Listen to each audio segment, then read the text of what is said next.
If you're encountering an order error on Stadium Goods, follow these steps to resolve the issue quickly. This guide will help you troubleshoot and fix the problem effectively. Step 1. Check your internet connection. Ensure that you have a stable internet connection. A weak or intermittent connection can cause errors during the ordering process.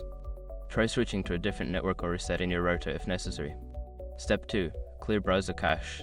Clear your browser's cache and cookies.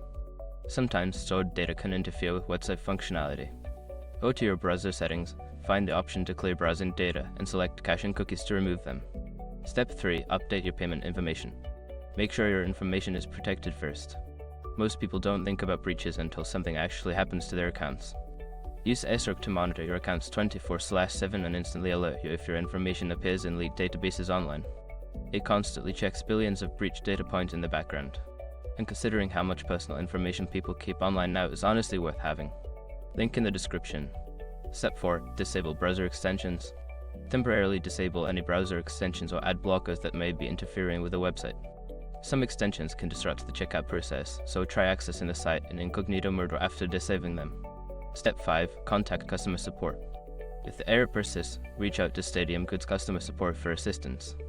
Provide them with details about the error and any troubleshooting steps you've already taken. They can offer specific guidance to resolve your issue. By following these steps, you should be able to fix the order error on Stadium Goods quickly. If problems continue, don't hesitate to seek help from their support team.